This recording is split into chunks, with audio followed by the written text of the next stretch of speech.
Sometimes the greatest treasures are found by those who never expect to find anything at all. Sometimes love arrives not when we're ready for it, but when we need it most. Yrla was just a poor blacksmith's apprentice in the village of Fjellvik. She had nothing but calloused hands and a heart full of dreams she never spoke aloud. One cold morning, while gathering wood in the forest, she found a massive war axe buried in the moss. She cleaned it, sharpened it, and kept it safe by her forge. Days later, a giant Viking warrior named Harvald arrived in her village. He was looking for his lost axe. When he found Yrla with it, something unexpected happened. He didn't just ask for his weapon back. He asked for her hand in marriage. But what ancient secret would this proposal awaken? Before we jump back in, tell us where you're tuning in from. And if this story touches you, make sure you're subscribed, because tomorrow I've saved something extra special for you.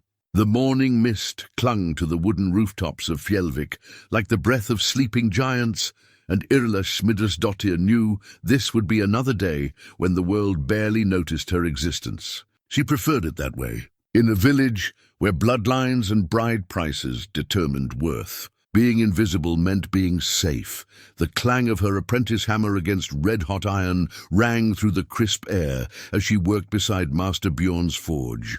The small tool had belonged to her since childhood, a gift from the old blacksmith when he'd taken her in as an orphan 7 winters ago. Its wooden handle was worn smooth by her grip, and though it was hardly the size of a proper smith's hammer, it had shaped more horseshoes and farm tools than most men twice her age had ever touched.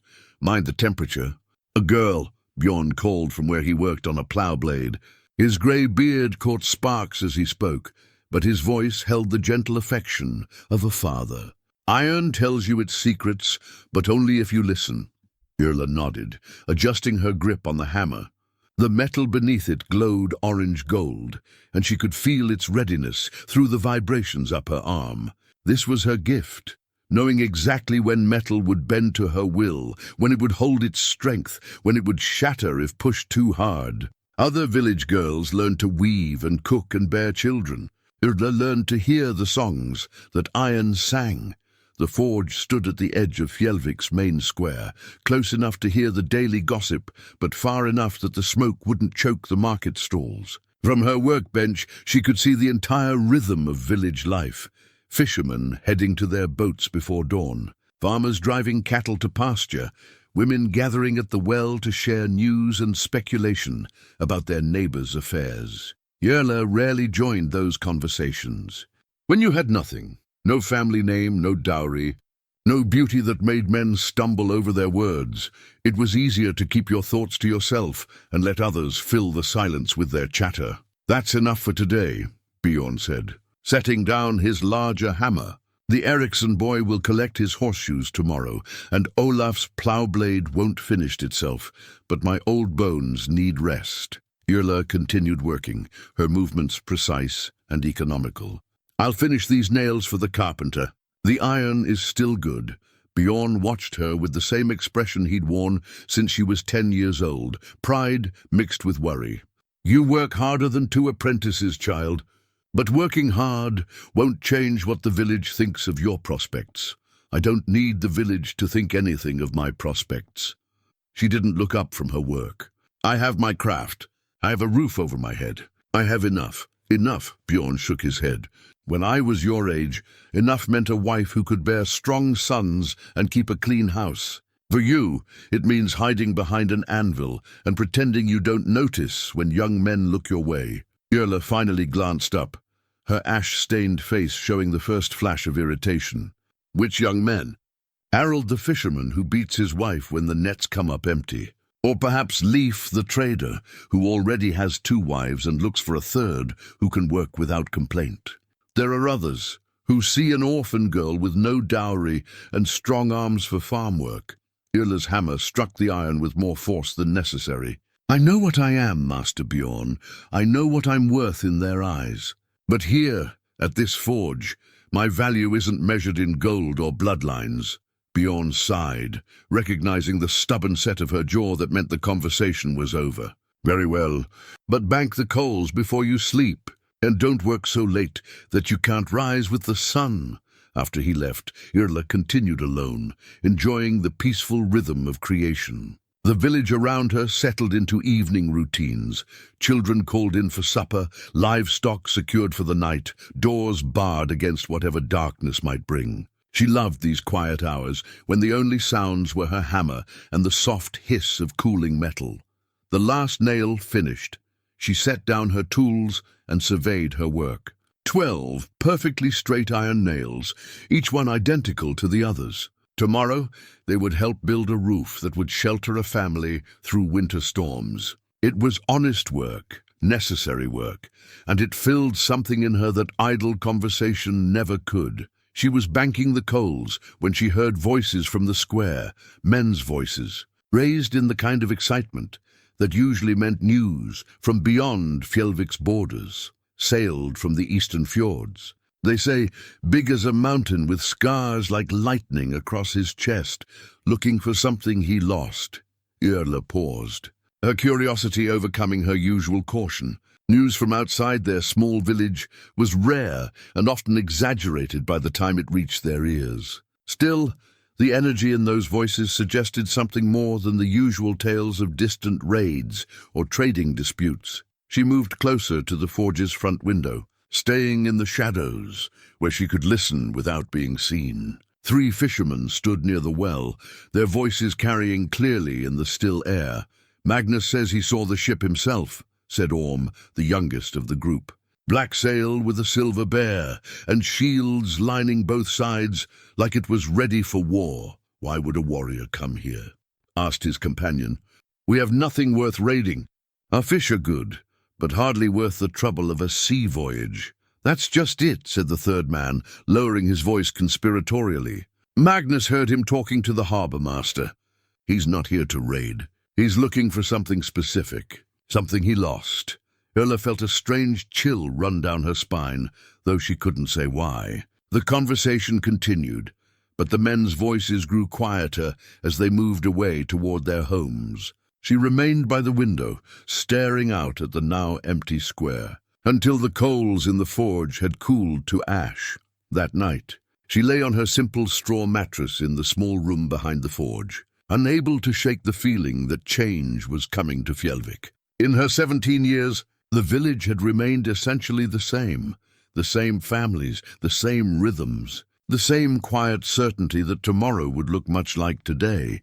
But as she drifted towards sleep, Yrla found herself thinking about what lay beyond the village borders. She'd never traveled more than a day's walk from Fjellvik, never seen the great fjords or the trading towns that sailors described. Sometimes, when the work was done and the village was quiet, she wondered what it would feel like to walk an unfamiliar path, to wake up somewhere new, to be someone other than the blacksmith's apprentice. These were dangerous thoughts for a young woman in her position. Dreams of adventure were luxuries that girls like her couldn't afford. But in the darkness of her small room, with only the dying embers of the forge for company, she allowed herself to imagine what it might be like to matter to someone, to be chosen rather than tolerated, to discover that she was worth more than the sum of her limitations. Outside, the wind picked up, rattling the shutters and carrying with it the salt smell of the sea. Somewhere beyond the harbour, she knew, there were ships carrying warriors and traders and adventurers to destinations she could barely imagine. And for the first time in years, Yrla fell asleep not to the familiar lullaby of Fjellvik's peaceful silence, but to dreams of distant shores and the promise of something she couldn't yet name, tomorrow. She would rise as she always did, kindle the forge, and begin another day of honest work.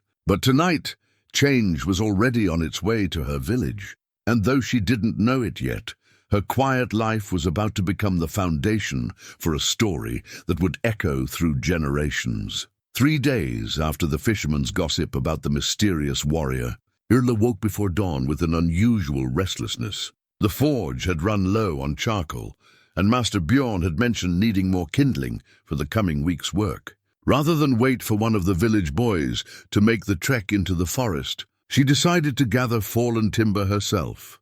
The morning air was sharp with the promise of winter, and frost crunched beneath her boots as she walked beyond the goat fields toward the ancient grove where the best dry wood could be found. She carried a hemp sack and her small eating knife, planning to return before the village fully woke and began its daily routines. The grove stood at the boundary between the familiar world of Fjellvik and the wild places where few villagers ventured. Old stories claimed it was sacred to the gods of iron and fire, though Yrla had never given much credence to such tales. To her, it was simply a place where good timber could be, gathered without competing with the woodcutters who supplied the village's larger needs. She had filled half her sack with suitable branches when she noticed something unusual protruding from beneath a fallen log, nearly hidden by moss and the accumulated debris of many seasons. At first glance, it appeared to be nothing more than a strangely shaped stone, but as she brushed away the organic matter, her breath caught in her throat. It was a weapon, a war axe, unlike anything she had ever seen. The head was massive, easily twice the size of any tool in Master Bjorn's forge, and its steel held a peculiar darkness that seemed to absorb rather than reflect the morning light. But it was the craftsmanship that truly made her stare in wonder. The blade was etched with intricate runes that seemed to writhe and shift when she wasn't looking directly at them, and the pattern spoke of skills far beyond any smith she had ever known. The handle was wrapped in leather that had somehow remained supple despite obvious age, and when she touched it, the metal seemed to hum with a life of its own. This was not merely a weapon. It was a work of art, a testament to mastery that made her own modest skills seem like a child's first attempts at working metal. She should have left it where it lay. Every instinct born of 17 years in a small village warned her that objects of such obvious value and mystery belonged to someone powerful, someone who would eventually come looking for what they had lost. But as her fingers traced the impossible beauty of those ancient runes, another voice spoke in her mind, the voice of a craftsperson who recognized perfection when she saw it. Carefully, she worked the axe free from its resting place. It was heavier than she had expected, but not impossibly so, and as she lifted it, she felt a strange sense of completion, as if she had been searching for this weapon her entire life without knowing it. The walk back to Fjellvik passed in a haze of anticipation and uncertainty. Twice, she nearly turned back to return the axe to its hiding place, but each time her hands tightened on the leather-wrapped handle and her feet continued toward home. Whatever consequences awaited her, she could not bring herself to abandon this marvel of smithcraft to the forest's slow decay. Master Bjorn was already at work when she returned, but he looked up from his morning preparations with surprise when he saw what she carried. "By the gods," he breathed, setting down his hammer and approaching her with the careful steps of a man who recognized something dangerous. "Where did you find that?" "In the old grove," Yrla said, her voice barely above a whisper. "It was buried beneath a fallen tree." Bjorn extended his hands, but stopped short of actually touching the weapon. "Those runes, I've seen their like only once before in my grandfather's stories. This is not the work of any smith who lives today." "It's beautiful," Yrla said, and even as the words left her mouth, she knew they were inadequate. Beautiful was what you called a well-made horseshoe or a perfectly balanced blade. This weapon transcended such simple descriptions. Beautiful, yes, Bjorn agreed. And dangerous. Weapons like this belong to warriors who can afford to commission masterworks. Someone will come looking for it. Then I'll clean it properly and keep it safe until they do." Bjorn studied her face, reading the determination there. "You've already decided to keep it." "I've decided to care for it," Yrla corrected. "Someone created this with skill and love and time. It deserves better than to rust away in the forest."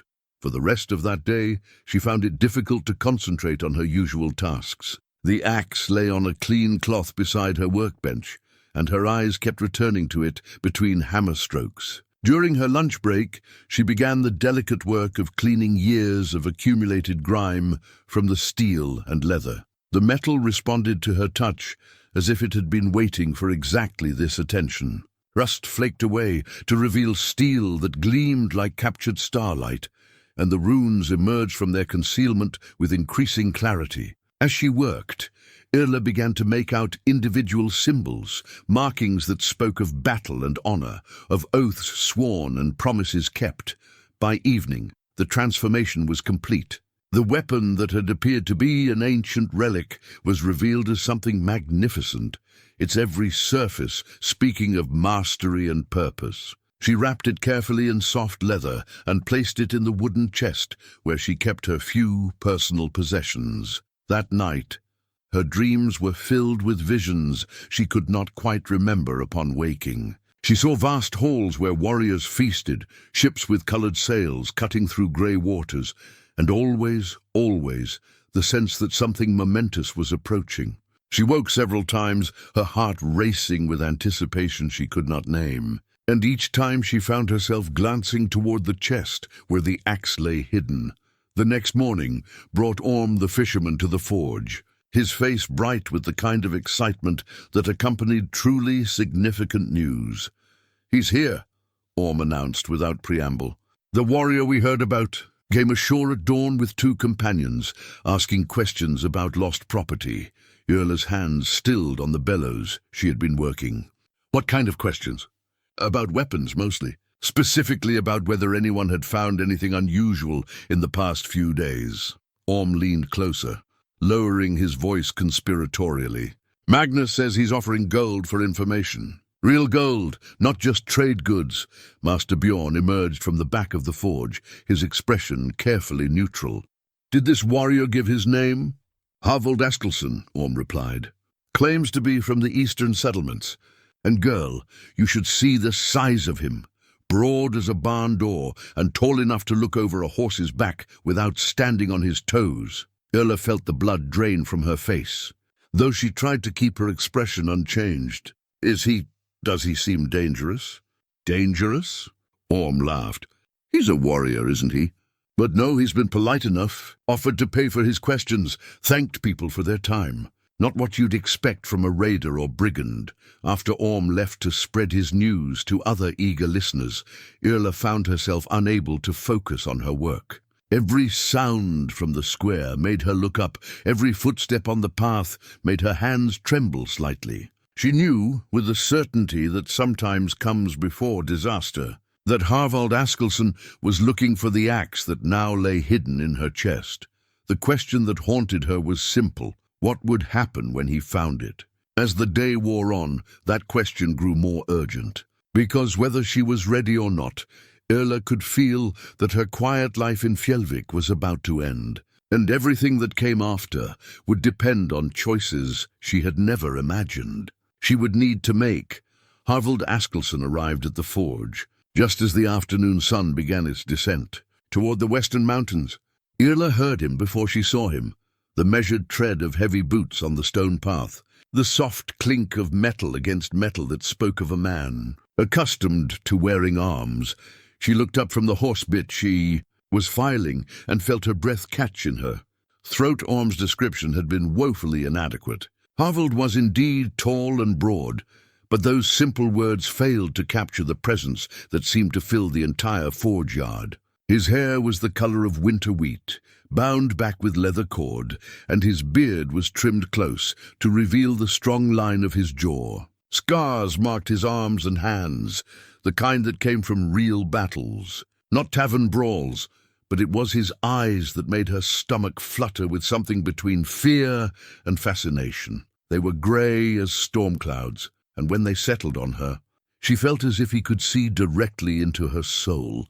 Around his neck hung a necklace that immediately drew her attention, a bear claw the size of her thumb, polished smooth by years of wear and suspended on a cord of braided sinew. The trophy spoke of a hunt undertaken in youth, of courage proven and strength tested. But somehow, worn as it was close to his heart, it also suggested vulnerability beneath the warrior's exterior. "Are you the smith?" Harvald asked, his voice deep and carefully modulated. "The apprentice," Yrla managed, setting down her file with hands that trembled only slightly. "Master Bjorn is—" He stepped away for a moment.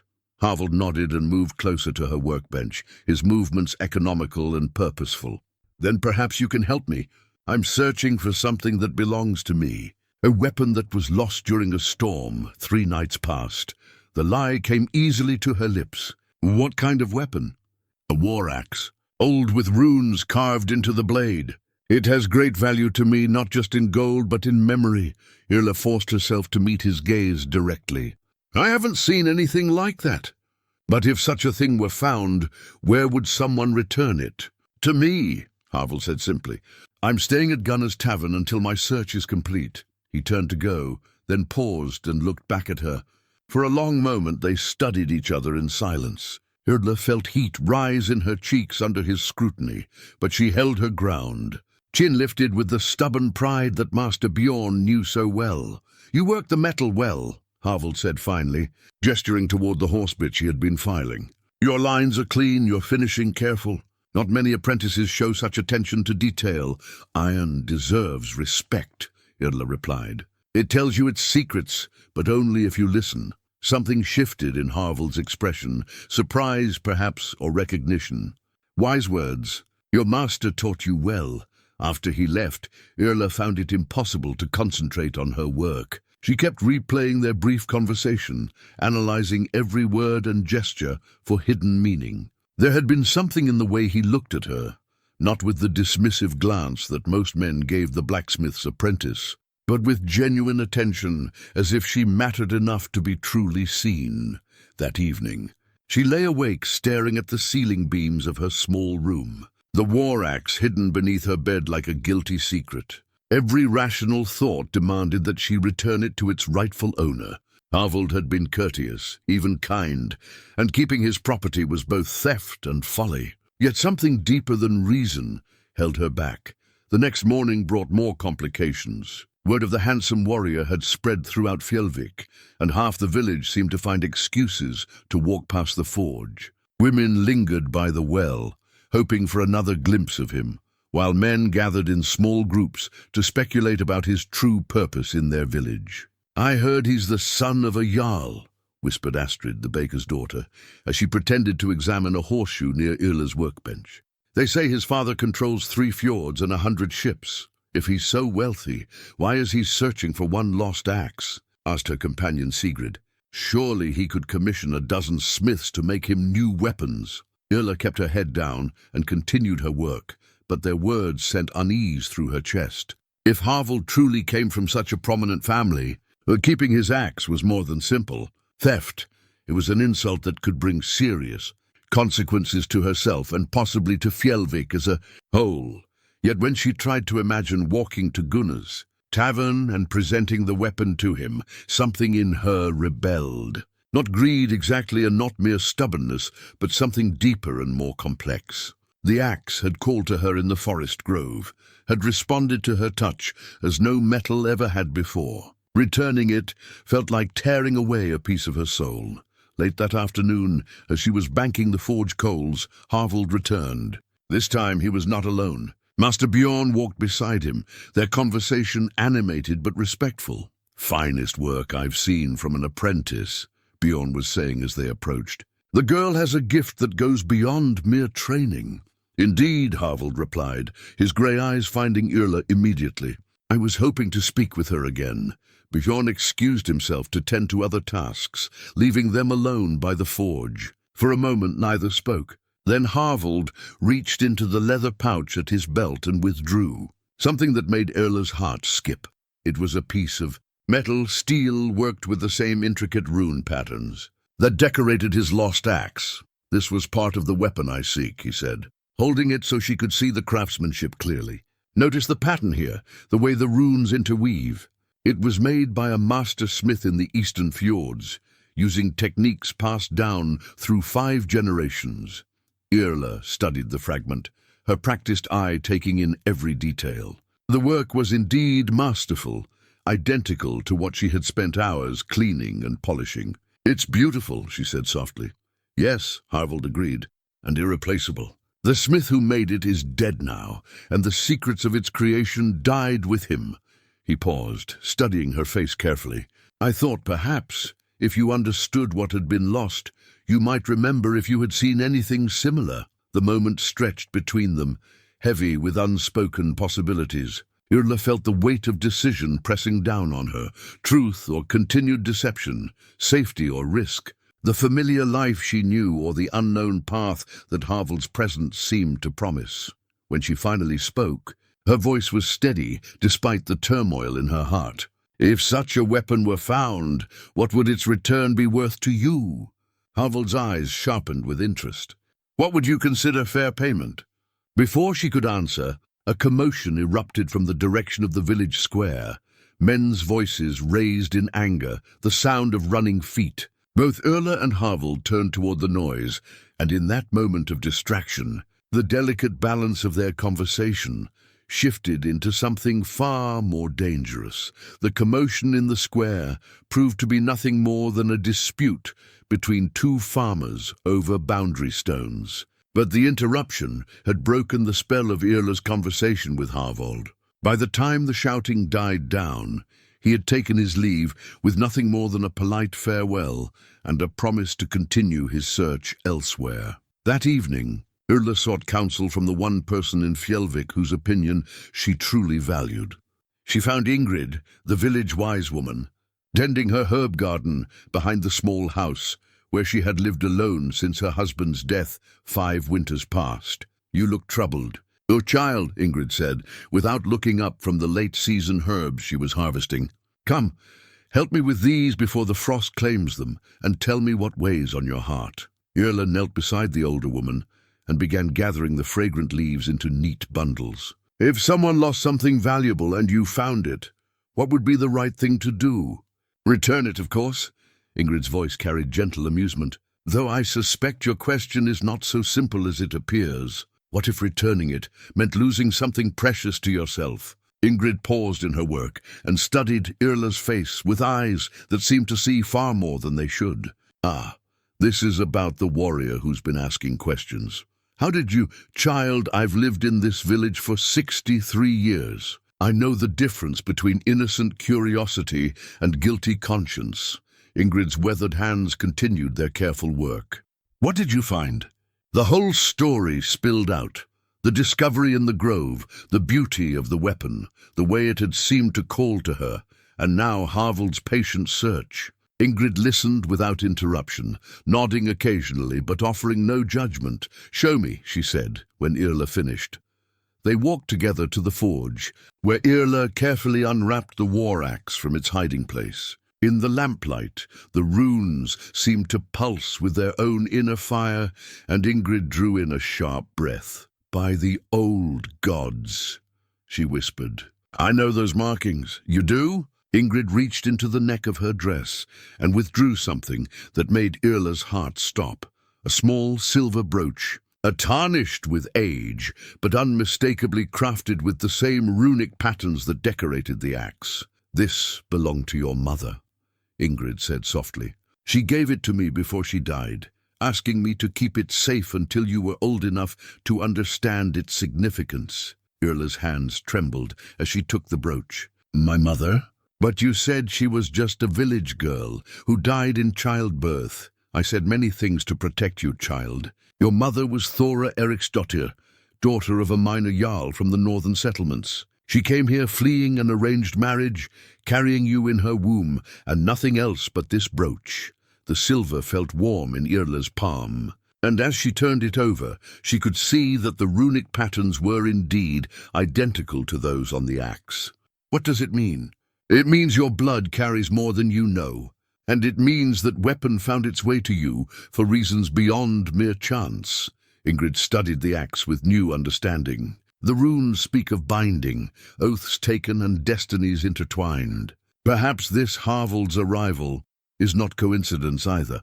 Yrla spent the next 2 days in a state of barely controlled confusion. The revelation about her heritage had shaken the foundations of everything she believed about herself, while the weight of the hidden axe seemed to grow heavier with each passing hour. She went through the motions of her daily work, but her mind was elsewhere, grappling with questions that had no easy answers. Master Bjorn noticed her distraction, but attributed it to the excitement of having a famous warrior in the village. "Don't let your head be turned by pretty stories of adventure," he warned gently. Men like that don't settle down with blacksmith's apprentices. If only he knew how wrong he was about her true circumstances.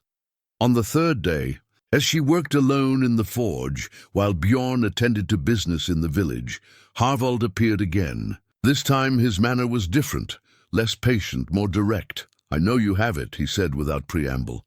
Yrla's hammer stilled against the horseshoe she was shaping. "I don't know what you mean." "The axe. I can smell the oil you used to clean it, can see the respect in your eyes when I describe it. You found my weapon, and for some reason you're keeping it from me." She set down her hammer and turned to face him fully. "If I had found such a thing, why would I keep it? What could a poor apprentice want with a warrior's weapon?" "That," Harvald said, stepping closer, "is exactly what I intend to find out." For a long moment they stared at each other across the forge. Yrla felt the familiar stubborn pride rising in her chest, the same defiance that had carried her through 17. Years of being overlooked and underestimated. "You assume much," she said finally. "I observe much," he corrected. "I see a young woman with skill beyond her station, working with tools that should belong to a mastersmith. I see intelligence in her eyes and strength in her hands. And I see guilt when she lies about finding something that clearly calls to her. And what if I did find it? What if I chose to keep it?" The words were out before she could stop them. Carrying all the defiance and longing she had been suppressing, Harvald's expression shifted, and for the first time since she had met him, he smiled, not the polite expression he had shown the other villagers, but something warm and genuine and unexpected. "Then," he said, "I would ask what you want in exchange for its return." "What I want?" Yrla felt her heart racing. "What makes you think I want anything from you?" "Because you're still here, still talking to me, instead of calling for help or denying everything." His grey eyes held hers steadily. "What do you want, Yrla Smidersdottir?" The question hung in the air between them, loaded with possibilities she had never dared to imagine. In her chest, her mother's silver brooch seemed to pulse with warmth, and in her mind she could hear Ingrid's words about binding and destiny. What did she want? The answer came to her with startling clarity, though she lacked the courage to speak it aloud. She wanted to matter. She wanted to be chosen rather than tolerated. She wanted to discover what lay beyond the boundaries of her small, safe world. She wanted to find out what would happen if she said yes to whatever impossible thing this warrior was about to offer her. The silence stretched between them until Yrla felt as if the very air in the forge had grown thick and heavy. Then, with trembling hands, she walked to her chest and withdrew the war axe from its hiding place. The weapon seemed to gleam with anticipation as she carried it back to where Harvald waited. "Here," she said, holding it out to him. "Take your axe and go." But Harvald made no move to accept the weapon. Instead, he studied her face with an intensity that made her feel exposed and vulnerable. "Why are you returning it now?" "Because it belongs to you," Yrla said, though her voice lacked conviction. "Because keeping it was wrong. That's not why." Harvald stepped closer, his grey eyes never leaving hers. "You're returning it because you're afraid of what will happen if you don't." "I'm not afraid of you." "No," he agreed. "You're afraid of yourself. Of what you might choose if I offered you something worth more than this axe." Yrla's hands tightened on the weapon's handle. "What could you possibly offer me that would be worth more than your family heirloom?" "My name," Harvald said simply. "My protection. My respect. A life beyond these forge walls." The words hit her like a physical blow. She staggered backward, nearly dropping the axe. "You're mocking me." "I have never been more serious about anything in my life." Harvald's voice carried absolute conviction. "Marry me, Yrla Smidersdottir. Come with me to the eastern fjords as my wife. This is madness," she whispered. "You don't know me. I'm nobody, an orphan with nothing to offer a man of your station. I know you found my axe and spent days caring for it as if it were precious. I know you have skill that surpasses most mastersmiths. I know you have courage enough to face me alone, rather than surrender what you believed was yours by right of finding." Harvald paused, then added more softly, "And I know you understand the language that metal speaks. which tells me your soul recognizes craftsmanship and beauty and purpose. Yrla felt tears threatening, though whether from joy or terror she could not say. Why? Why would you want to marry someone like me? Because someone like you is exactly what I need. Harvald reached into his belt pouch and withdrew a scroll sealed with red wax. This is a marriage contract drawn up by the scribes in the eastern settlements. The terms are more generous than any reasonable person would expect. With shaking hands, Yrla broke the seal and unrolled the parchment. The formal language was difficult to parse, but the essential terms were clear enough to make her gasp. The bride price listed was enough to buy half of Fjellvik, and the protections afforded to her and any family she might leave behind were unprecedented. "This is too much," she said, looking up from the document. "No woman is worth this amount of gold. The right woman is worth far more." Harvald's voice carried a certainty that brooked no argument. "I am 32 years old, Yrla. I have fought in a dozen battles, sailed to lands whose names you've never heard, accumulated wealth enough to live comfortably for the rest of my days. But I have never found a woman who looked at a piece of craftsmanship the way you looked at my axe, with understanding and reverence and love. You think I love your weapon? I think you love what it represents, excellence, purpose, the marriage of strength and beauty." Harvald stepped closer, his voice dropping to an intimate murmur. "I think you recognize quality when you see it, and I think you hunger for something worthy of your recognition." Yrla found herself nodding before she realized what she was doing. "But marriage, that's not something to decide in a moment of madness. Then don't decide now. Think about it. Speak with people you trust." Harvald gestured toward the contract. "I'll remain in Fjellvik for 7 days. If you decide to accept my proposal, we can be married according to the old customs. If not, I'll take my axe and sail away, and you'll never see me again." That evening, the entire village buzzed with speculation about Harvald's proposal. Word had spread faster than summer wildfire, and by sunset, it seemed every person in Fjellvik had an opinion about Yrla's unprecedented situation. "It's a jest," declared Magnus the harbour master. "Warriors don't marry orphan girls, no matter how skilled they might be with a hammer." "Perhaps he's addled in the head," suggested Astrid. "Too many blows in battle can make a man's thinking strange," but not all the reactions were dismissive. Old Eric, who had sailed with trading ships in his youth, offered a different perspective when he encountered Yrla at the well the next morning. "I've seen stranger matches in the eastern settlements," he said thoughtfully. "Warriors sometimes value different qualities than we expect. And that one, he carries himself like a man who knows his own mind." Master Bjorn was characteristically protective when Yrla brought him the marriage contract to review. "The terms are generous to the point of suspicion," he said after studying the document carefully. "But the scribal work is genuine, and the seals are from recognized authorities. If he means what he's written here, you and your children would never want for anything. But do you think I should accept?" Bjorn set down the contract and studied her with the same careful attention he gave to fine metalwork. "I think you should ask yourself what you want from life, child.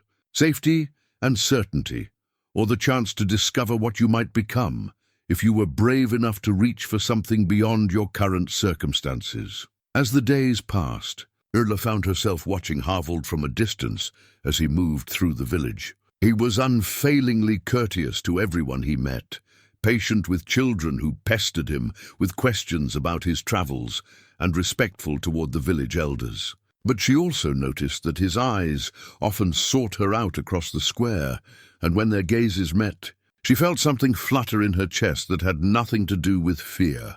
On the 4th day, she made her decision. But whether that decision would lead to happiness or heartbreak remained to be seen. On the morning of the 5th day, Yrla sought out Harvald at Gunnar's tavern. She found him in the common room, sharing breakfast with his 2 companions, men whose quiet competence and watchful eyes marked them as seasoned warriors. They withdrew discreetly when she approached, leaving her alone with the man who had turned her world upside down. "I have an answer," she said without preamble. Harvald set down his ale cup and gave her his full attention. "And? Yes, The word came out smaller than she had intended, so she tried again with more conviction. "Yes, I will marry you." For a moment, Harvald's carefully controlled expression cracked, revealing something that looked remarkably like relief. "You're certain?" "I'm terrified," Yrla admitted. "But yes, I'm certain. Then we have much to prepare." Harvald rose from his seat and extended his hand to her. "The ceremony should be done properly, with all the traditions observed. Will 3 days be enough time?" Yrla placed her hand in his, feeling the calluses that spoke of years wielding weapons and working rope. "What traditions?" "The exchange of swords, the binding of hands, the sharing of the ceremonial horn." Harvald's eyes grew distant with memory. "My grandfather always said that marriages sealed without proper ceremony were like houses built without foundations. Beautiful to look at, but liable to collapse when storms came." The next 3 days passed in a blur of activity that transformed the quiet village of Fjellvik into something resembling organized chaos. Word of the approaching wedding had spread to neighboring settlements, and visitors began arriving to witness the unprecedented union between the warrior and the blacksmith's apprentice. Yrla found herself at the center of preparations that were both exciting and overwhelming.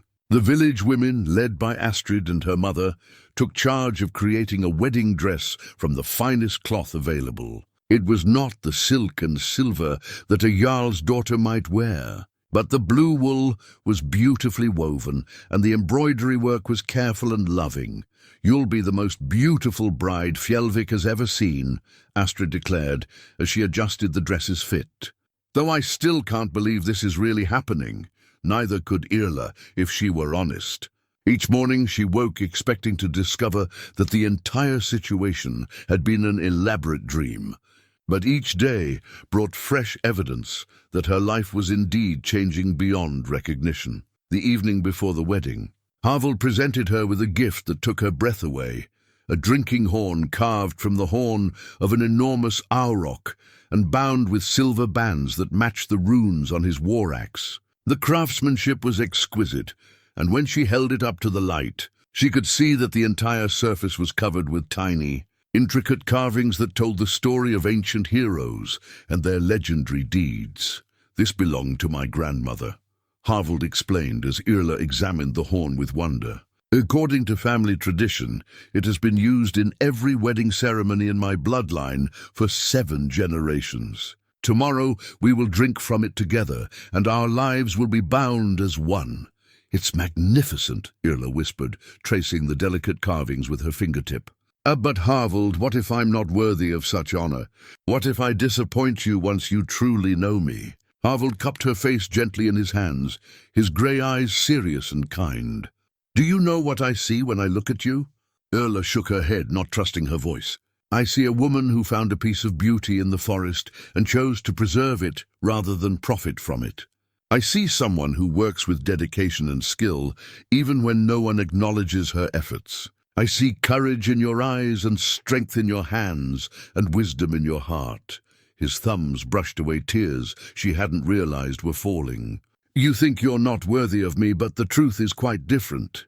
I hope that someday I might prove worthy of you." The wedding ceremony took place the following morning in the village square, with what seemed like half the population of the northern fjords in attendance.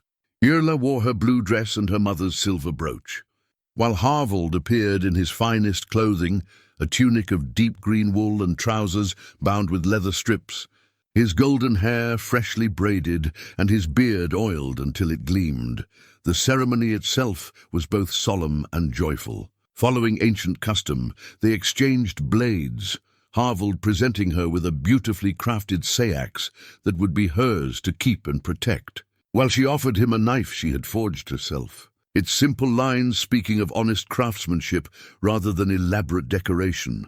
Their hands were bound together with cords of silk and wool, while the village priest spoke the traditional words of blessing. But it was the sharing of the ceremonial drinking horn that truly sealed their union. As they passed the vessel back and forth, each taking a drink of the honey mead it contained, Yrla felt something shift deep in her soul, a sense of completion that she had never experienced before.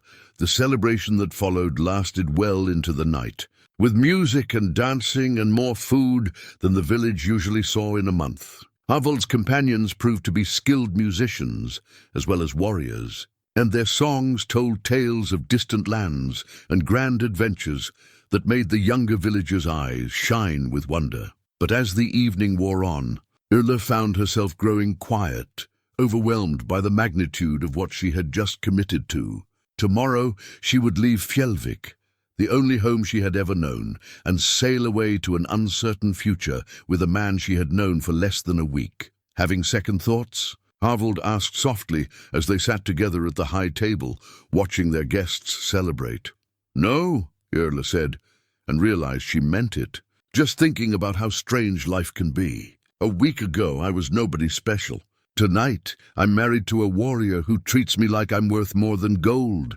"You are always worth more than gold," Harvald replied. "It just took the right person to recognize it." As the celebration continued around them, Yrla held tight to the ceremonial drinking horn and tried to believe that her new husband might be right. Perhaps she had always carried something precious within herself. Perhaps it had simply been waiting for the right moment and the right person to be revealed. 3 days after the wedding, as Yrla prepared for the journey to Harvald's homeland, Ingrid arrived at the forge with an ancient wooden chest that she had never seen before. The old wise woman's face was pale, and her hands trembled as she set the container on the workbench. "There's something you must know before you leave," Ingrid said, her voice heavy with years of carefully guarded secrets. "Something about why that axe called to you, and why Harvald truly sought you out." Yrla looked up from packing her few possessions, unease prickling along her spine. "What do you mean?" Instead of answering directly, Ingrid opened the chest and withdrew something that made Yrla's breath catch. A flat stone tablet covered in runes that seemed to shift and dance in the lamplight. The carvings were ancient beyond measure, worn smooth by countless fingers, tracing their patterns, yet still clearly readable to someone who understood their meaning. "This is the prophecy stone of Queen Astrid," Ingrid said solemnly. "It has been hidden in my family for 6 generations, passed down through the women who served as keepers of the old knowledge." Yrla approached the stone, cautiously, drawn by the same inexplicable pull she had felt when she first saw Harvald's war axe. "What does it say?" "It speaks of a bloodline, the descendants of Queen Astrid the Ironheart, who ruled the northern kingdoms 3 centuries ago. According to the prophecy, her line would seem to die out, scattered and forgotten, until the day when the last daughter would be called by the axe of binding." Ingrid's finger traced the runic symbols as she spoke. "When that day came, the daughter would be claimed by a warrior of the eastern winds, and their union would awaken powers that had slept since the queen's death." That's just legend," Yrla stammered. But even as she spoke, she felt the truth of it resonating in her bones. "Your mother knew," Ingrid continued relentlessly. "Thora Eriksdottir was not just any minor jarl's daughter. She was the last known descendant of Queen Astrid's line, and she fled to Fjellvik not just to escape an arranged marriage, but to hide from those who would use her bloodline for their own purposes." Yrla sank onto a nearby stool, her mind reeling. "You're saying I'm the last heir to the Ironheart throne? And the axe you found? It was Queen Astrid's own weapon, enchanted by the court mages to recognize only one of her bloodline. No one else could have lifted it from its resting place." The implications hit Yrla like a physical blow. "Harvald knew. That's why he came here. That's why he proposed marriage to a blacksmith's apprentice." "I believe so, yes." Ingrid's voice carried deep sadness. "The eastern settlements have their own legends about Queen Astrid's return. They've been searching for her heir for generations." Anger and betrayal warred in Yrla's chest, hot and bitter as forge smoke. Everything she had believed about Harvald's proposal, about being chosen for her own worth rather than her circumstances, crumbled like poorly tempered steel. "He lied to me, did he?" Ingrid asked gently. "Or did he simply not tell you everything he knew?" Before Yrla could answer, footsteps sounded on the path outside. Harvald appeared in the doorway, his expression immediately growing wary when he saw the prophecy stone displayed on the workbench. "I see you've learned the truth," he said quietly. "Have I?" Yrla stood to face him, her hands clenched into fists. "Or are there more lies you'd like to share with your convenient royal bride?" Harvald stepped into the forge, his movements careful and deliberate. "I have never lied to you. You never told me you knew who I was.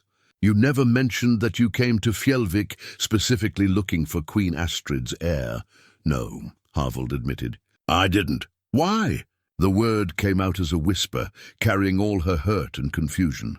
Harvald was quiet for a long moment, his grey eyes studying her face. "Because I wanted you to choose me for myself, not because prophecy demanded it. Because I hoped that what I saw in you, your strength, your skill, your beautiful soul, would be enough to build a marriage on, even without the weight of destiny. So you used me. I married you." Harvald's voice carried absolute conviction. "I gave you my name, my protection, my wealth, and my word of honor. If that's using you, then I'm guilty as charged." Yrla felt tears threatening, the whether from anger or heartbreak she couldn't say. "How long have you known?" "About the prophecy?" "All my life. My grandfather was one of the scholars who studied Queen Astrid's legacy." Harvald moved closer, though he made no attempt to touch her. "About you, specifically. Since the day I lost my axe." "Lost it?" Yrla's eyes narrowed. "Or placed it where you knew I would find it?" "Lost it," Harvald said firmly. "During a storm 3 days out from Fjellvik. I was devastated. That axe has been in my family for generations. But when my ship's seer cast the runes to locate it, she told me something that changed everything." "What?" "She said the axe had found its way to where it belonged. That the one who held it now was the one who was meant to wield it." Harvald's expression grew intent. "I came to Fjellvik expecting to find a descendant of Queen Astrid who had somehow acquired my family heirloom. I never expected to find a woman who would capture my heart before I even knew who she was." "Pretty words," Yrla said bitterly. "But how do I know they're true? Because I could have simply told you who you were from the beginning. I could have demanded marriage based on prophecy and political necessity. Instead, I courted you as any man courts the woman he wants to spend his life with." Harvald paused, then added more softly, "And because even now, knowing you feel betrayed and angry, I would choose you again." Ingrid, who had remained silent during their exchange, finally spoke. "There's more you both need to know." She pointed to the bottom of the prophecy stone, where additional runes were carved in a different style. This part was added later, after Queen Astrid's death. It speaks of enemies who would rise when the bloodline awakened, those who served the rival kingdoms that fell when Astrid united the north under her rule. "What kind of enemies?" Harvald asked, his warrior instincts immediately alert. "The descendants of the Shadow Jarls, rulers who practiced dark magic and blood sacrifice before Astrid's armies scattered them to the winds. According to this, they've been waiting for 3 centuries for the chance to claim revenge against her line." Yrla felt a chill that had nothing to do with the evening air. "You're saying that by accepting my heritage, I've put myself in danger?" "I'm saying that by fulfilling the prophecy, you've awakened forces that have slept for generations. And they will come for you." Ingrid's voice was grave. "The question is whether you're strong enough, whether both of you are strong enough to face what's coming." The enemies arrived at dawn on the 2nd day, their black ships cutting through the morning mist like harbingers of death. From the forge window, Yrla could see the dark sails bearing symbols she didn't recognize, twisted runes that seemed to writhe and pulse with malevolent energy. But it was the wrongness in the air itself that told her these were not ordinary raiders. "How many?" Harvald asked, joining her at the window. He had barely slept since learning of the approaching threat, spending the night in urgent preparation with his 2 companions. 5 ships, Yrla replied, her voice steadier than she felt. "Maybe 100 men. More than enough to overwhelm Fjellvik's defenses," Harvald said grimly. "But not more than we can handle if we're smart about it." Over the past 2 days, Yrla had struggled to process not just the revelation of her heritage, but the strange changes that seemed to be awakening within her. The war axe now responded to her touch with an eagerness that was almost alive, and when she held it, she could feel power flowing through her veins like liquid fire. More unsettling still were the moments when she could swear she heard voices, ancient, regal, speaking words of encouragement and guidance. Ingrid had confirmed her suspicions. The blood of Queen Astrid carries more than just royal authority, the wise woman had explained. The old queens were warrior sorceresses, able to command both blade and element. That power has been sleeping in your line, waiting for the right moment to manifest. Now, watching the enemy ships draw closer to Fjellvik's harbor, Yrla felt that dormant power stirring restlessly beneath her skin. She reached for the wooden bowl beside her workbench, a simple vessel that had become the repository for something far more significant. Inside the bowl, Ingrid had mixed the sacred pigments used to mark warriors before battle. The paint was deep blue, mixed with charcoal and infused with herbs that had been gathered under the full moon. According to tradition, when applied to the skin, it would awaken the fighting spirit and grant protection against supernatural enemies. "You don't have to do this," Harvald said, watching as she dipped her fingers into the war paint. "We could take you inland, hide you until this passes, and abandon Fjellvik to slaughter." Yrla began applying the paint in the traditional patterns Ingrid had taught her, symbols of strength and protection that spiraled around her arms and face. "These people raised me, protected me, gave me a home when I had nothing. I won't let them die because of who my ancestors were. The Yrla I married 3 days ago would never have spoken those words." She paused in her painting to look at him directly. "The Yrla you married 3 days ago didn't know she had a choice. Now I do." The war paint felt strange on her skin, warm and tingling, as if it were seeping into her very pores. As each symbol was completed, she felt stronger, more focused, more connected to something vast and ancient that flowed through her bloodline. Harvald had been busy as well. His own preparations had been more conventional but no less thorough. He and his companions had spent the previous day fortifying the village's defenses, organizing the able-bodied men into fighting groups, and ensuring that the women and children could reach the hidden caves in the hills if the battle went poorly. "The villagers are as ready as they can be," he reported. "Master Bjorn has armed himself with the largest hammer in the forge, and even old Eric has found a sword from his trading days. They won't go down without a fight. And you?" Yrla asked, noting the tension in his shoulders, the way his hand never strayed far from his sword hilt. "I've been preparing for this battle my entire life," Harvald said. "My grandfather told me stories of the Shadow Jarls when I was a boy, their cruelty, their dark magic, the way they fed on fear and suffering. Part of me has always wondered if I would live to face them." A horn sounded from the harbor, the enemy announcing their arrival with a sound like the cry of dying animals. Yrla felt her newly awakened power respond to the challenge, rising in her chest like a tide of molten steel. "There's something else you should know," she said, setting down the paint bowl and reaching for Queen Astrid's war axe. The moment her hands closed around the handle, the weapon seemed to sing with anticipation. "I've been having dreams." "What kind of dreams?" "Memories, I think. Queen Astrid's memories." Yrla hefted the axe, marveling at how perfectly balanced it felt in her grip. "I see the battles she fought, the magic she wielded, the way she united the northern kingdoms through strength and wisdom. And I see how she defeated the Shadow Jarls the first time." Harvald's eyes sharpened with interest. "How?" "Not through superior numbers or better weapons. She turned their own dark magic against them, used their reliance on fear and cruelty to bind them with chains of their own forging." Yrla met his gaze steadily. "I think I know how to do the same." "Yrla," Harvald's voice carried warning. "Magic like that comes with a price. Even Queen Astrid paid dearly for her victories." "I know." Yrla touched her mother's silver brooch, feeling its familiar warmth against her chest. "But some prices are worth paying." They left the forge together, walking side by side toward the village square where the defenders had gathered. The war paint on Yrla's skin seemed to pulse with each heartbeat. and she could feel the curious stares of the villagers as they took in her transformation from blacksmith's apprentice to something altogether more formidable. Master Bjorn approached them, his weathered face creased with worry. "Child, you don't need to—" "Yes, I do," Yrla interrupted gently. "This is my fight now. My responsibility." Bjorn studied her painted face, then nodded slowly.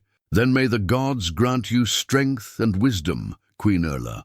The title sent a shiver through her, but it felt right in a way that surprised her. Not because she craved power or authority, but because it represented acceptance of who she had always been beneath the surface, someone capable of protecting what mattered to her. The enemy began landing their boats as the sun climbed higher, their dark-clad warriors moving with the fluid precision of predators. At their head walked a figure that made Yrla's newly awakened senses recoil, a tall, a gaunt man whose very presence seemed to drain light from the world around him. Grimvar the Soul Render, Harvald identified grimly. "The last of the Shadow Jarls. I'd hoped he was just a legend." "He's real enough," Yrla said, feeling her power respond to the proximity of her ancestral enemy. "And he's been waiting 3 centuries for this moment." As if he had heard her words across the distance, Grimvar turned his attention toward the village square. Even at this distance, Yrla could feel the weight of his malevolent gaze, could sense the dark power that radiated from him like heat from a forge. But she did not flinch. Instead, she raised Queen Astrid's war axe high above her head, letting the morning sunlight catch on its blade. The gesture was both challenge and promise, a declaration that the blood of the Ironheart still flowed in the world, and that it would not be easily conquered. The enemy forces began their advance toward the village, but Yrla felt no fear. Instead, she felt the calm certainty that came with finally understanding her purpose. She had been born for this moment, shaped by loss and hardship and love, into someone capable of standing against the darkness. "Whatever happens," she said to Harvald, "I want you to know, I'm glad you found me." "I'm glad you let yourself be found," he replied. Raising his own weapon, around them, the defenders of Fjellvik took their positions, ready to fight for their homes and their newfound queen. The battle that would determine the fate of the northern kingdoms was about to begin. The first wave of shadow warriors crashed against Fjellvik's hastily constructed barricades like a dark tide, their weapons gleaming with an unnatural black sheen that seemed to drink in the morning light. But as they charged, something extraordinary happened. A shield materialized in Yrla's free hand, its surface gleaming with silver inlay and bearing the royal seal of Queen Astrid. The Shield of Queens had appeared from legend itself, responding to her desperate need and complete acceptance of her heritage. The moment her fingers closed around its grip, Yrla felt a surge of knowledge flow through her. Battle techniques perfected over centuries, defensive strategies that had protected the northern kingdoms, and most importantly, the unshakable conviction that she was exactly where she belonged. "Stay close," Harvald shouted over the clash of weapons, his sword cutting down the first enemy warrior to breach their defenses. "Don't let them separate us!" Yrla moved with fluid grace beside him, the war axe singing through the air as if guided by invisible hands. Each strike found its mark with precision that surprised even her, and when enemy blades struck her shield, they rebounded harmlessly as if hitting solid stone. The villagers fought with desperate courage, their farm tools and hunting weapons proving surprisingly effective against foes who had expected to face helpless prey. Master Bjorn's hammer crushed skulls with the same methodical precision he used to shape iron, while old Eric wielded his trading sword with skills that had clearly not faded with age. But it was the sight of Yrla in full battle fury that truly inspired the defenders. The war paint on her skin seemed to glow with inner fire, and when she raised her axe, the very air around her shimmered with power. She was no longer the quiet apprentice who had spent her days bent over an anvil. She was Queen Astrid's heir, awakened at last to her true nature. "The bloodline lives!" shouted Grimvar from across the battlefield, his voice carrying unnatural resonance. 3 centuries I have waited for this moment. Dark magic lanced toward Yrla like black lightning, but her shield absorbed the assault without effort. The ancient protections woven into its silver surface had been crafted specifically to counter the Shadow Jarl's sorcery, and they held firm against even Grimvar's considerable power. "Your ancestor was strong," Grimvar called out, his gaunt form advancing through the melee with supernatural speed. "But she grew old and died, as all mortals do. You are young and untrained. You will fall more easily." "Perhaps," Yrla replied, her voice carrying across the battlefield with surprising clarity. "But I'm not fighting alone." As if summoned by her words, Harvald appeared at her side, his sword weaving a deadly pattern through the air. Together they carved through the enemy ranks like fire through dry grass. Their movements synchronized, as if they had fought side by side for years rather than minutes. The Shield of Queens proved its worth again and again, deflecting attacks that would have overwhelmed any ordinary defense. But more than its protective power, the shield seemed to amplify Yrla's natural abilities, making her faster, stronger, more intuitive in combat than she had ever imagined possible. "The shield chooses its bearer," she realized aloud, understanding flooding through her as another memory from Queen Astrid's time surfaced. "It won't serve just anyone with royal blood. It responds to those willing to sacrifice themselves for others." "Philosophical discussions can wait," Harvald grunted, parrying a particularly vicious attack. "Right now, we need to focus on survival." But Yrla could see that survival was only the beginning. The Shadow Jarl's warriors were skilled and numerous, but they lacked something essential. They fought for conquest and cruelty, while she and her allies fought for home and love and the simple right to exist in peace. That difference was beginning to tell.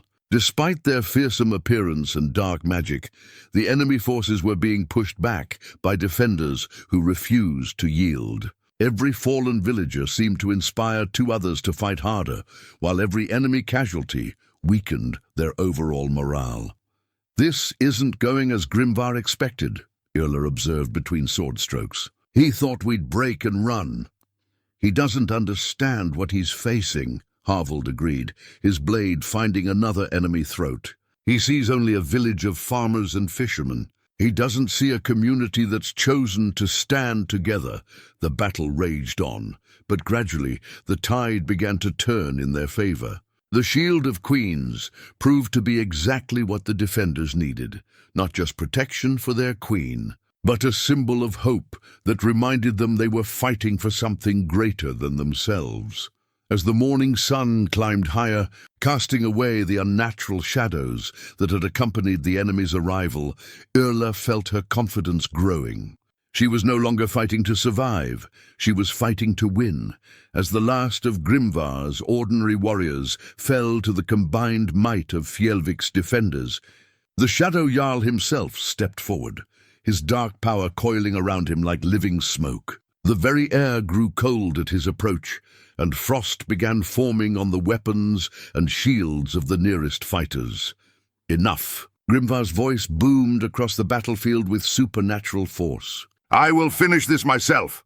Dark energy erupted from his outstretched hands, not aimed at Yrla, but at the villagers around her.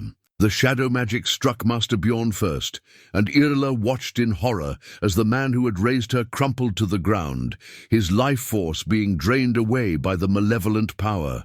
"No!" Yrla's anguish transformed into something far more dangerous, pure, righteous fury, powered by the awakened blood of Queen Astrid. As her rage peaked, something extraordinary happened above her head. A crown materialized from the very air itself, not made of gold or silver, but woven from storm clouds and crackling with lightning. The crown of storms settled onto her brow with a weight that spoke of both authority and responsibility. And suddenly, Yrla could feel the power of the elements themselves responding to her will. Thunder rolled across the clear morning sky as she raised Queen Astrid's war axe high above her head. The blade caught the sunlight and reflected it back transformed, no longer mere light, but something that burned with the fury of righteousness itself. "You want to face the heir of Queen Astrid?" Yrla's voice carried the resonance of approaching storms. "Then face her in full." Wind began to swirl around the battlefield, but it touched only Grimvar and his remaining followers. The villagers felt nothing more than a gentle breeze, while the enemy forces found themselves buffeted by gales that made standing upright a struggle. Grimvar snarled and unleashed the full extent of his dark power, sending waves of shadow magic crashing toward Yrla. But the crown of storms was not merely decorative, it was Queen Astrid's ultimate weapon, crafted by the ancient mages to channel the raw forces of nature itself. Lightning answered Yrla's call, striking down from the sky to meet Grimvar's darkness. Where the two powers collided, the air itself seemed to tear, revealing glimpses of something vast and terrible beyond the mortal world. "Impossible!" Grimvar gasped, his confidence finally beginning to crack. "You're untrained, a peasant girl who learned of her heritage mere days ago." "I'm a blacksmith," Yrla replied, advancing toward him with deadly purpose. "I know how to forge things under pressure. I know how to take raw materials and shape them into something stronger." She could feel Harvald fighting beside her, his blade keeping the remaining shadow warriors at bay while she faced their master. But this final confrontation belonged to her alone, the culmination of a conflict that had begun 3 centuries ago when Queen Astrid first challenged the Shadow Jarl's reign of terror. Rain began to fall, but it was rain unlike any the villagers had ever seen. Each drop that struck Grimvar's forces burned like acid, while those that touched the defenders brought healing and renewed strength. Master Bjorn stirred from where he had fallen. The shadow magic that had been draining his life force washed away by the cleansing downpour. "Your ancestor thought she had won," Grimvar raged, his form beginning to blur as his power was steadily stripped away by the storm. "But we endured! We waited, we prepared, and you learned nothing," Yrla said, her voice cutting through the chaos with crystal clarity. "You still believe that power comes from causing suffering. You still think that fear is stronger than love." She raised the war axe one final time, and the crown of storms pulsed with energy that made the very stones beneath their feet crack and split. This was the moment of choice. She could destroy Grimvar utterly, burn away his existence with the combined might of storm and royal magic. But as she looked into his twisted face, Yrla saw something that gave her pause. Beneath the malevolence and centuries of hatred, she glimpsed what he had once been, a man who had chosen darkness not from strength, but from pain and loss and the kind of despair that comes from believing you have no other options. "I offer you what my ancestor could not," Yrla said, lowering her weapon slightly. "One chance to choose differently. Renounce your dark magic, swear to harm no innocents, and you may leave this place with your life." Grimvar stared at her in shock, clearly expecting death rather than mercy. For a moment, something almost human flickered in his eyes, surprise, perhaps even gratitude. Then his face hardened with renewed hatred. "I choose death before surrender." He gathered the last of his power for one final, desperate attack. But Yrla was ready for him, and as his dark magic struck the Shield of Queens, it rebounded with triple force, consuming its creator in the very darkness he had wielded for so long. In the sudden silence that followed, the crown of storms faded from Yrla's head, leaving behind only a young woman standing victorious over the last of her ancient enemies. The battle was won, but the real test of her character had been in offering mercy even to those who had shown none to others.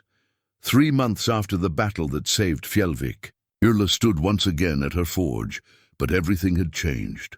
The simple wooden workbench had been replaced with one carved from ancient oak and inlaid with silver, and the tools that hung from its edges were masterworks gifted by smiths from across the northern kingdoms who had come to pay homage to Queen Astrid's heir, but it was the crown that rested on a specially crafted stand beside her anvil that truly marked how far she had travelled from her humble beginnings. Not the ethereal crown of storms that had appeared in battle, but something far more personal and meaningful. A simple circlet forged from the metal of her old apprentice hammer, shaped by her own hands in the days following Grimvar's defeat. The new forged crown, as the villagers had taken to calling it, represented her choice to remain true to the person she had always been, even while embracing the destiny that had found her. Made from honest iron rather than precious metals, it spoke of work and dedication and the belief that true nobility came from service rather than birthright. "You're brooding again," Harvald said, approaching from the direction of the harbour, where he had been overseeing the departure of yet another delegation from the eastern settlements. "That's the third time this week I've found you staring at your crown instead of working." Yrla smiled and set down the horseshoe she had been shaping, not because Fjellvik needed another horseshoe, but because the rhythm of creation still brought her peace in ways that royal ceremonies never could. "I was thinking about choices. What kind of choices? The kind that define who we become." Yrla gestured toward the crown with her hammer. 6 months ago I was nobody special. Today, kings send messengers asking for my counsel, and bards compose songs about my deeds. But when I look in the mirror, I still see the same person who used to sweep ashes from this forge floor. Harvald moved closer, his presence as comforting now as it had been on their wedding day. "Perhaps that's exactly who you're supposed to be. The queen who remembers what it feels like to be overlooked." Through the forge's open doorway, they could see the bustling activity that had become Fjellvik's new normal. What had once been a quiet fishing village was now a centre of pilgrimage and trade, as people from across the north came to see the place where Queen Astrid's line had been restored. But rather than letting the attention corrupt their simple way of life, the villagers had adapted with the same practical wisdom they brought to everything else. Master Bjorn, fully recovered from his encounter with shadow magic, had become the unofficial coordinator of the smithing apprentices who arrived weekly to study under Yrla's guidance. His weathered face bore new lines of pride as he watched his former apprentice teach techniques that blended traditional craftsmanship with the intuitive understanding that came from royal blood. The delegation from the coastal kingdoms was impressed, Harvald reported, settling into the chair he had claimed beside her workbench. "They've agreed to the Mutual Defense Pact, and they're particularly interested in the new techniques you've developed for working iron."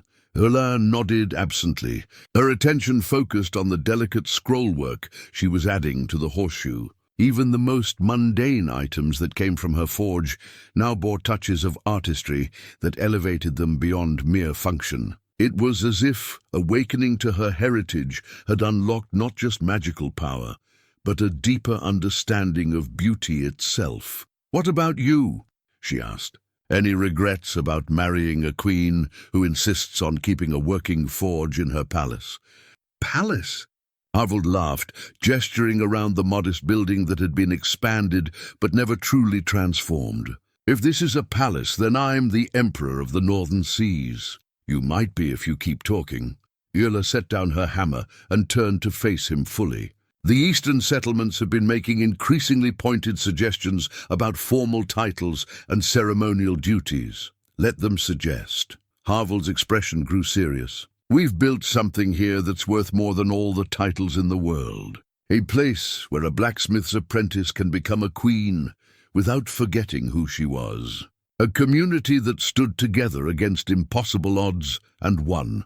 As if summoned by his words, Ingrid appeared in the doorway, her arms laden with the afternoon's correspondence. Despite her advanced age, the wise woman had thrived in her new role as Yrla's chief advisor, her knowledge of the old ways proving invaluable as they navigated the complexities of restored royalty.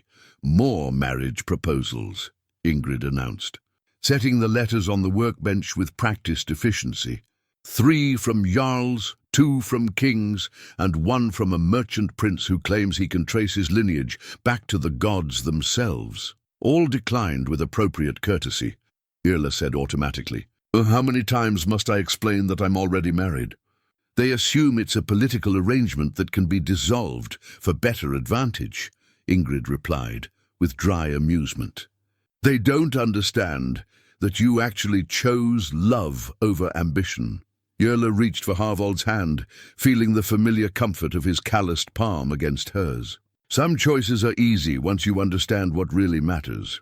As the afternoon sun slanted through the forge windows, casting everything in warm golden light, Yrla reflected on the strange path that had brought her to this moment. 6 months ago, she had been nobody special, an orphan with skilled hands and quiet dreams. Today, she was Queen Yrla the Ironheart, heir to a legendary bloodline and protector of the northern kingdoms.